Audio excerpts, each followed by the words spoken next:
1. Please start. Good morning, everyone. This is the Applicant Review Committee for October 22nd, 2025. This is a hybrid meeting, both in person at DPSST and virtual. Calling this meeting to order, and I will read the admonishments. This is a public meeting, subject to public meeting law, and it will be digitally recorded. Deliberation of issues will only be conducted by the Applicant Review Committee members, unless permitted by the chair. Remember to always state your name for the record. For professional standard cases, only information contained in the staff report can be considered once the staff report is adopted. Assumptions, outside knowledge, or personal experiences should not be included in any discussion. Individuals who engage in disruptive behavior that impedes official business will be asked to stop being disruptive or leave the meeting. Additional measures may be taken to have disruptive individuals removed if their continued presence poses a safety risk to the other persons in the room or makes it impossible to continue the meeting. With that, we will do roll call. When I call on you, please state your name and who you represent for the record. We'll start with you, Chair Fletcher. Mike Fletcher, OEM, representing APCO NIDA. And then online, Member Boren. Mark Boren, representing Correction Policy Committee. Thank you. Member Dresser.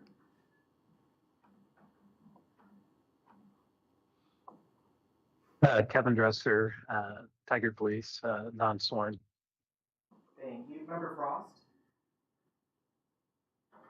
John Frost, Corrections Policy Committee, Department of Corrections.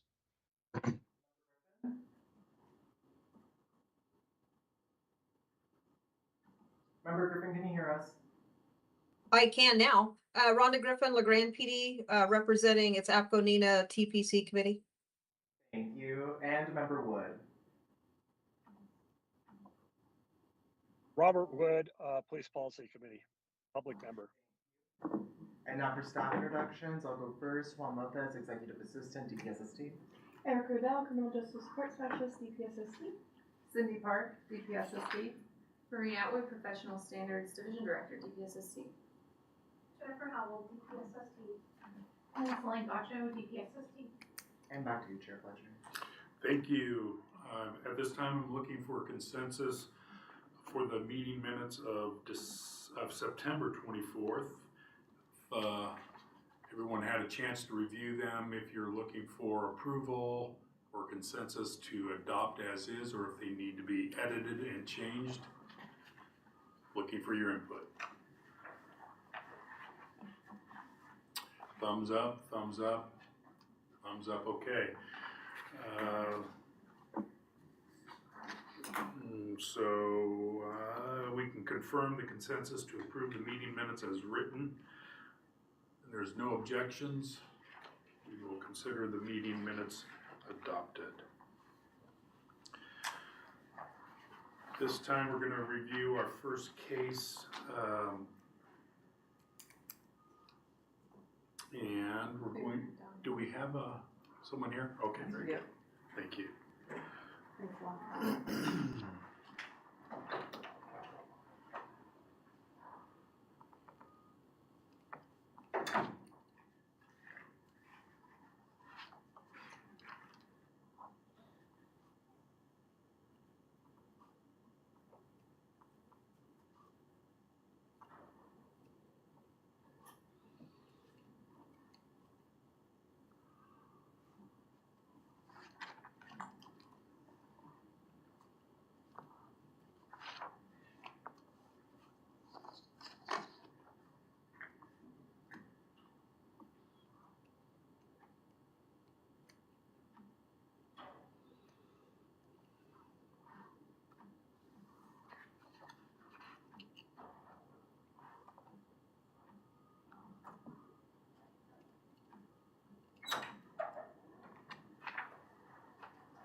morning, sir.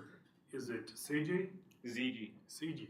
Mr. Donahue, I'm the chair of the Applicant Review Committee, and we're going to be hearing your case this morning.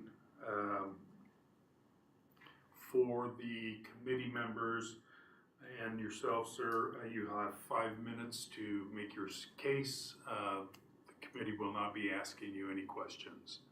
And with that, I will turn it over to Ms. Park. Thank you. Cindy Park for the record, good morning. We are reviewing ZG Donahue, correct? That's correct, ma'am. The department received an application for training and a criminal history reporting form for ZG Donahue, in which he disclosed a previous criminal disposition that resulted in a review for the Applicant Review Committee. On November 28, 2020, Donahue pled guilty to driving under the influence of intoxicants and entered a DUI diversion program. An additional charge of reckless driving was dismissed on December 22nd, 2020. This followed his arrest for DUI in Phoenix, Oregon on May 24th, 2019. In reviewing the case, the department found that Donahue violated the board's pre-employment moral fitness standard for gross misconduct when he chose to drive a motor vehicle on a public roadway while under the influence of marijuana. His actions placed himself, others, and property at risk of harm. Chair Fletcher. Thank you, sir. Or thanks, Cindy. Sorry about that. Again, for the committee, Mr. Donahue is going to give his statement. He has 5 minutes. There is no questions. And sir, the time is yours. Okay. This DUI is the most regrettable thing I've ever done in my life, and a point of great embarrassment for me. This happened when I was 17, and in all regards, I was a dumb kid in high school who thought he was on top of the world. And I wasn't in a great place, and my life wasn't going where it should have been going. When I received this DUI, it opened my eyes, and I took that as the opportunity that where I was and where I was at is not where I want to be. So I entered the diversion program. I completed it. I got my life on track. I got a job at Les Schwab's because I liked how professional they were. I became a part of the workforce, helping my community by fixing their cars, being very careful never to commit another traffic violation again. And in regards to the DUI and me trying to become a sworn employee, I do believe that since I have a little bit of a more complicated past with a criminal history, it has the opportunity to make me more of a compassionate and understanding sworn officer. That concludes your statement. That concludes my statement, sir. Thank you.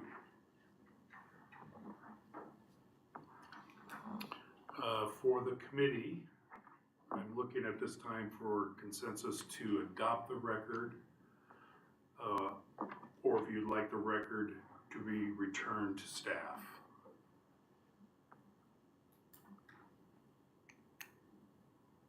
Is there consensus to adopt the record? Thumb up, thumb up, thumb up. We can confirm that the committee has adopted the record as presented. This time, the committee members will open up the discussion to identify aggravating and or mitigating factors. Anybody like to begin?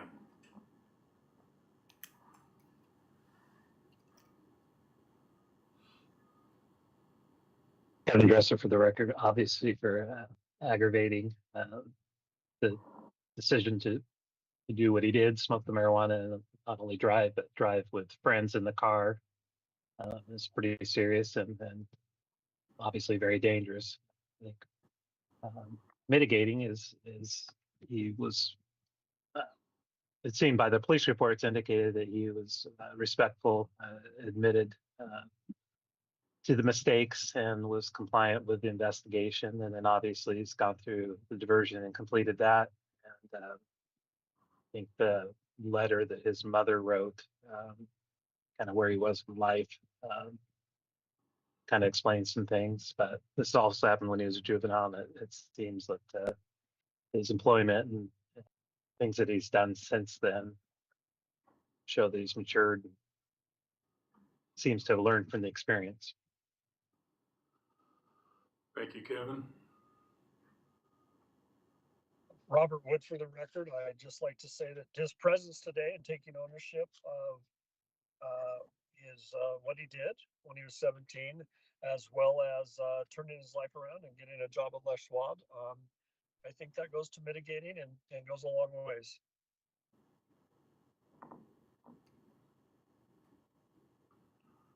Thank you, Robert.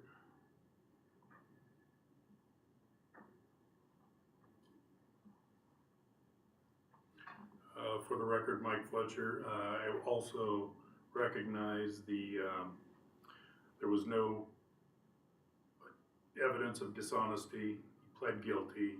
He did complete diversion. He does have the support of his agency, OSP, and your presence here is noted as well.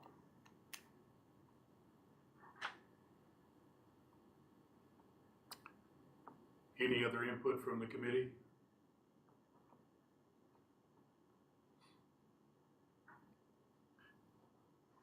I believe you're up, Ms. Park. The only aggravating circumstance, Cindy Park for the record, sorry.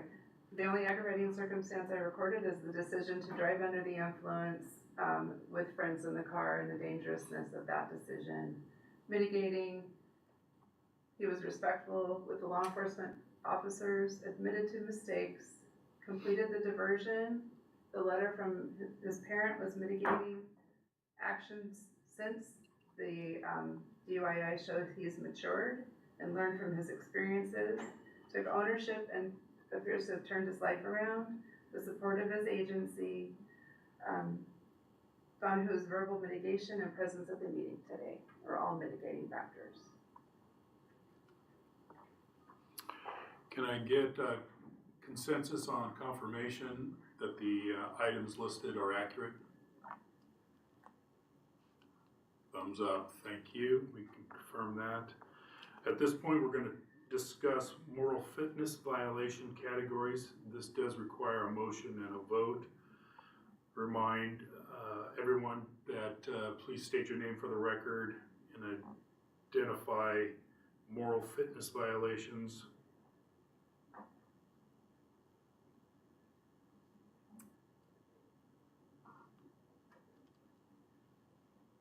Committee member Wood for the record, yes, there was a moral fitness violation of gross misconduct, as the staff report indicates. Could I get a motion to affirm, accept as is, modify, or remove? Member Wood, you're muted. I'm very sorry about that. So I am making a motion that we affirm the moral fitness violation as presented. Thank you. It's been moved. Is there? John Frost for the record, I'll second that. Thank you. It's been moved in second. Call for the vote. All right, we are voting on a motion to affirm the moral fitness violation as presented. Chair Fletcher, Aye. Committee Member Boren, Aye. Committee Member Dresser, and I are both full-time on campus. This is Aye. he initially generated a cyber check in the city. However, parents live here, so he doesn't live here anymore. Whether I don't know, they moved this year. Committee Member Frost, Aye. Committee Member Griffin, Aye. and Committee Member Wood. Aye. Motion passed. Thank you.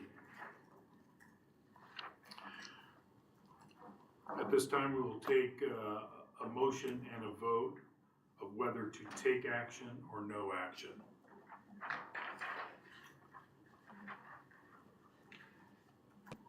John Frost for the record, I Yeah, uploading. We get 800 to 1,000 tips. We get Make a motion to take no action on, Donahoe's. Okay, thank you. Is there a second? Mark Bourne, for the record, I'll second. Thank you. It's moved in second to take no action and call for the vote. We are voting on a motion to take no action. Chair Fletcher? Aye. Committee Member Bourne? Busy here. Aye. Nothing since 19, but yeah, he's got, Aye. anything well. The audio's cutting in and out, and I'm only getting about every other word, and I don't know whose name you're calling. Committee Member,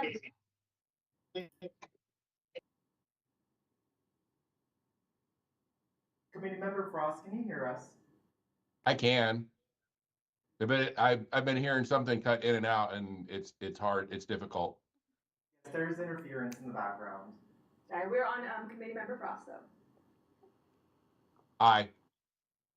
Committee Member Griffin Aye. and Committee Member Wood. Aye. Motion passed. Thank you very much. Mr. Donahue, thank you. Go forth and do good things. I'd like to thank the committee.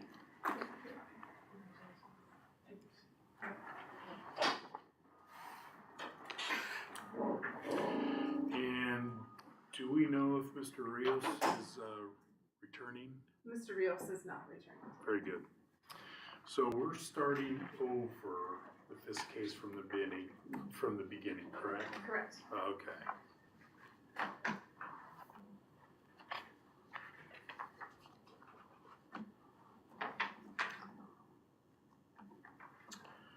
So this is a first. I've never had this happen before, so I'm trying to gather myself here, folks.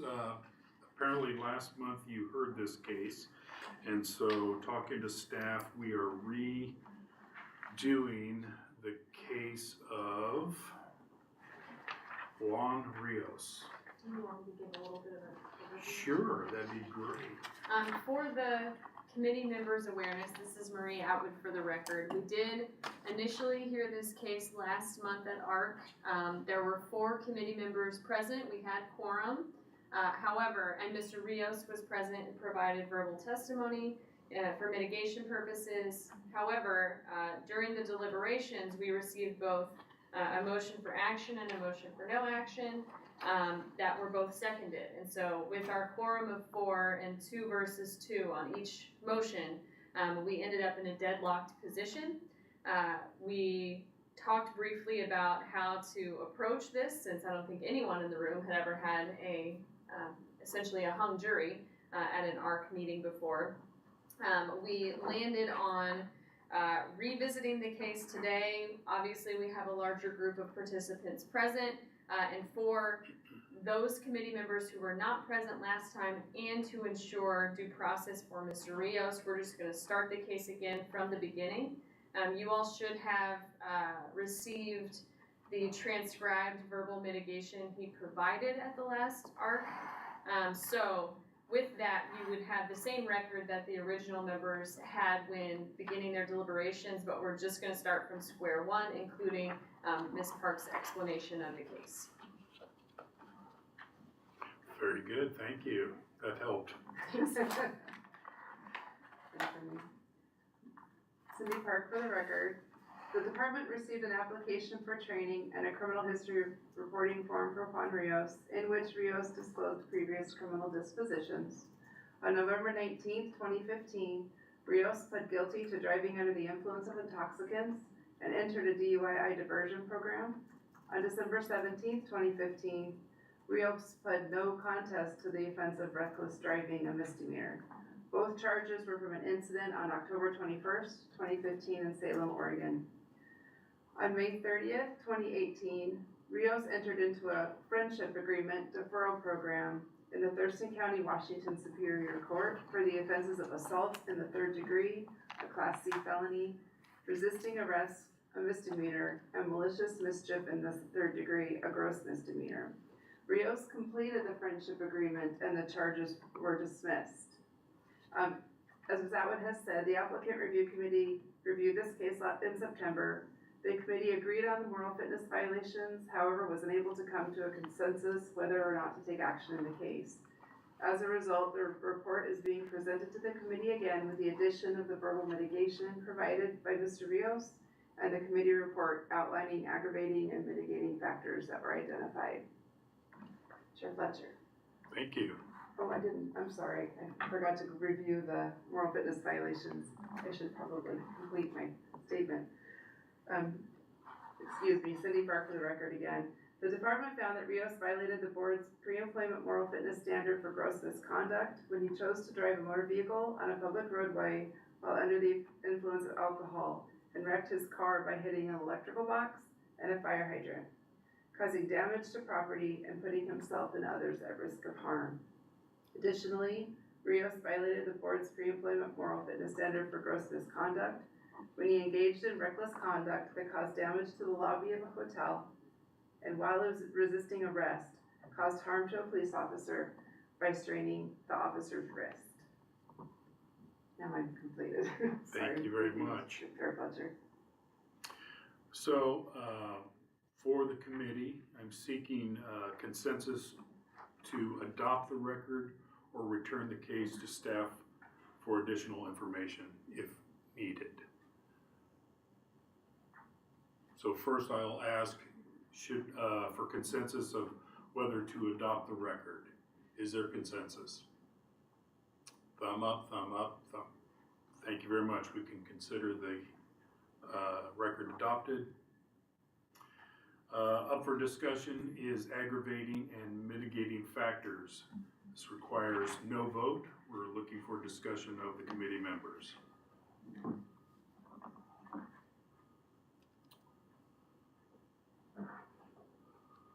Member Wood, for the record, I will start with mitigating. His presence and testimony at the last applicant review committee, plus it's in the transcript, he's taken full ownership of what he's done. He's felt very guilty about it. Lots of letters of support. The fact he's actually been hired now with the hiring agency, understanding his background, all go towards a great mitigating record. However, now for the aggravating, I think we need to take into account the severity of the aggravating circumstances and factors. And I took into account, and I'm taking into account again, what we would do if this came before us with an active certified person. And I think it's concerning enough, the behavior there, that I want to really press that this is above and beyond just a normal aggravating thing. Two circumstances, the second one being in the Chehalis lodge in the lobby, urinating all over, mouthing off to the officer in security, and then getting in a verbal and taser situation where the arresting person actually got a little injured with his wrist. Thank you, sir.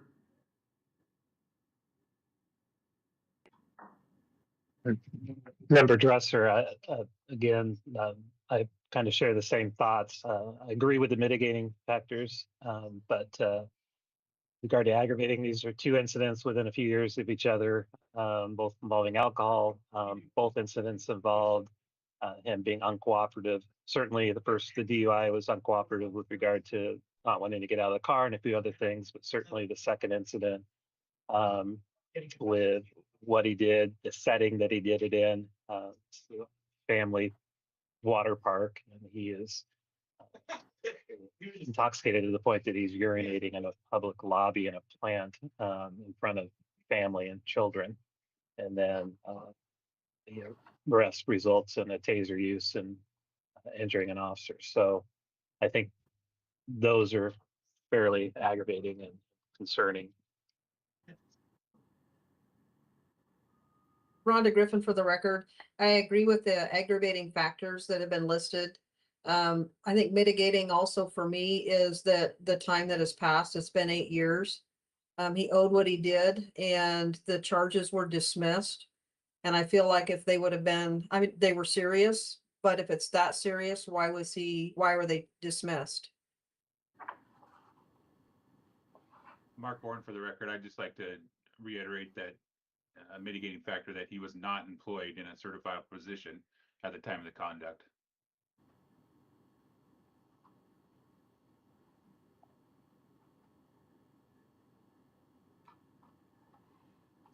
Any other input?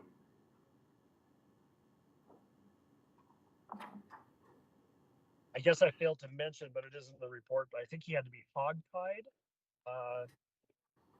And following up on member Dresser's, if typically what comes before us is people learn from their bad behavior and they move on. Well, he didn't learn the first time. He's learned the second time. I think that is an aggravating situation.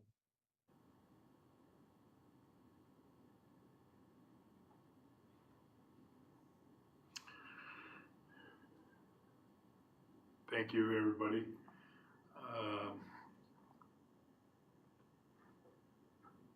And Cindy, are you prepared yet? I'm getting there. I Okay. see that. I am. I want to be conscious of that. Cindy Park, for the record, the aggravating or mitigating topics that I heard today, aggravating, let's see, the severity of the factors and in consideration of what we would do if this person was a certified officer, the behavior at the Chehalis Lodge that ended up requiring a taser and being hogtied, the injury to law enforcement, that he did not learn from his behavior after the first incident, that the incidents occurred within a few years of each other and had similarities and that he was uncooperative, the setting in the second incident involving exposure to children and families, mitigating his presence and testimony last month at our meeting, that he took full ownership of his behavior. He had lots of letters of support. He'd been hired by an agency. The time that has passed, he owned what he did. Charges were ultimately dismissed in the second incident, and he was not employed at the time of the conduct. Thank you. For the committee, I'm looking for consensus that the identified factors were accurate. Did we miss anything? Seeking consensus, thumbs up. Thank you. Thank you very much. Now we're going to discuss moral fitness violations and categories. Reminding to the committee, options for moral fitness findings are identified in the staff report. Affirm as accept as is, modify, or negate. And this does require a vote, so I'm looking for a motion.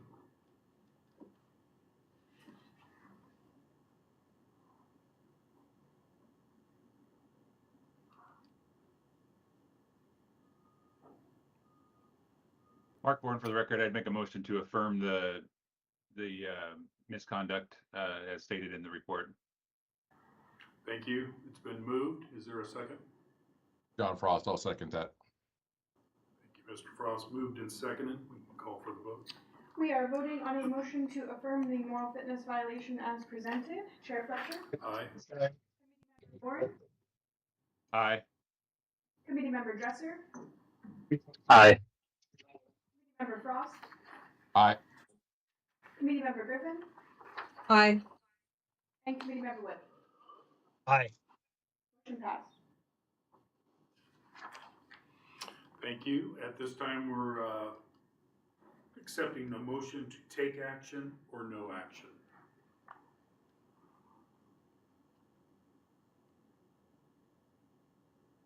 Committee Member Wood, for the record. This has been 8 years. I'm getting crosstalk sometimes coming. I'm sorry, like another channel's coming. And Member Frost, if you could mute your microphones, please. Thank you. As you were saying, Member Wood? Okay, Committee Member Wood, for the record. Yes, it has been 8 years, I believe.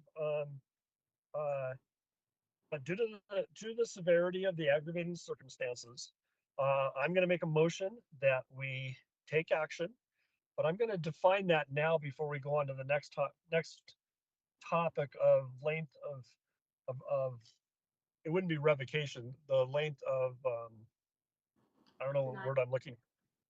Thank you.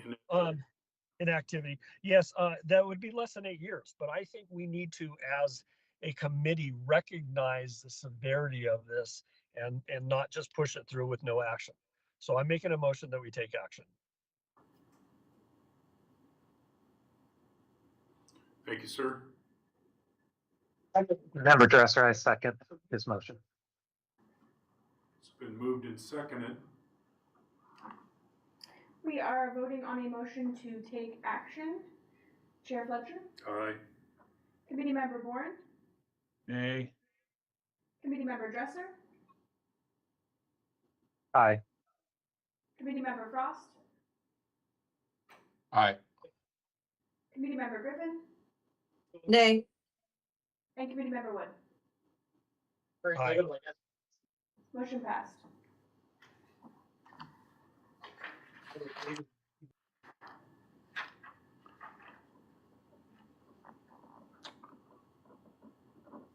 Well, this is a first also.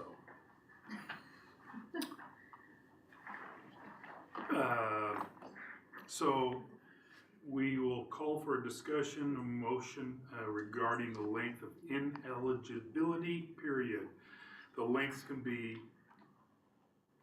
we're looking for specification of timeline, the ineligibility range 0 days to 10 years. The ineligibility period can be any length of time that falls within the minimum and maximum range. It does not have to be whole years.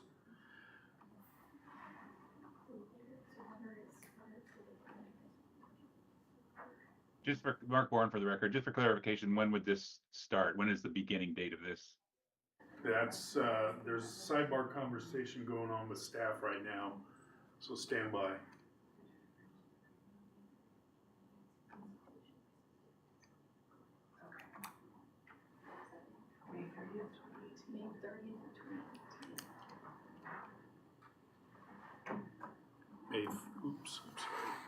May 30, 2018 is the original start date? Yes, that was the date of his criminal disposition. Okay. So, would you like to? Yeah. So for the committee members' awareness, the date of Mr. Rios's criminal disposition would have been the date of his no contest plea, which was, remind me again what I just told you? May 30th, 2018. May 30th of 2018. So that would be the start date of ineligibility. Correct. And the length of time that could be recommended by the committee is from 0 days to 10 years. And again, it could be any length of time that falls within the minimum and maximum. It does not have to be whole years. Any discussion? I'd make a motion to have 0 years. And that was Mr. Excuse me, Mark Bourne for the record. I make a motion that we have 0 years of ineligibility. Is there a second?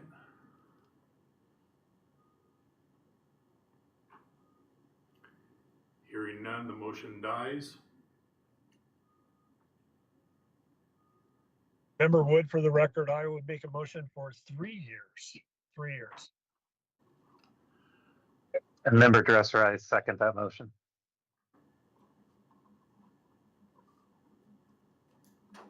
All right. We are voting on a motion for a 3-year ineligibility period. Chair Fletcher? Just a moment. I'm going to call for discussion on those motions. So if we're doing a 3-year period and the start date was May 30, 2018, that ineligibility period has already expired. Correct. Is that the intention? Robin, for the record, affirmative. That was, Chairman, that was my question. I wanted to have a little more discussion about this. I felt that that he seems like he's being a great employee for OSP, and I'd hate to see them lose someone. But I think that we as a committee need to make some kind of a statement about this is inappropriate and this is what could happen to you. So. So his Member. ineligibility period would be, I'm sorry, Mike Fletcher for the record, would have already expired in 2021. So there would in effect be no ramifications for his current employment, correct? Right, Marie Atwood for the record, it would be the functional equivalent of getting a credit for time served Correct. type of result. Correct, so it's, okay. Suspended sentence, really. Kinda, I mean, he's already already his served, time, yeah. Member Dresser, did you have something else to add? I just believe with today's discussion and the past discussion that we just believe, at least to me as a committee member, believe that taking no action just sets a bad precedent based on the actions of his two incidents. So yes, it's more or less a suspended sentence, but I think for the record, it's just bad precedent to not take action based on those two incidents. I understand that. Thank you, Kevin. Any other discussion? All right, we can call for the vote. Thank you. We are voting on a motion for a 3-year ineligibility period. Chair Fletcher? Aye. Committee Member Boren? Nay. Committee Member Dresser? Aye. Committee Member Frost? Aye. Committee Member Griffin? Aye. And Committee Member Wood? Aye. Motion passed. Thank you. And I failed to mention this at the beginning of this meeting. There was a change to the agenda for today. We were to hear another case, Devon Taylor. That is being postponed due to a medical issue that is taking place. So we're postponing that case. At this point, Ms. Park, you want to run us through the administrative closures? Of course. Cindy Park for the record, there are 10 inquiry closure memos in your packet. The department has closed the 10 inquiries into pre-employment criminal conduct as detailed in the attached memos. The documents are provided to the committee for informational purposes as Oregon Administrative Rule has given the department authority to close these inquiries without committee approval. Is there any input from the committee members? Any questions? Seeing none, hearing none. Anything for good of the order?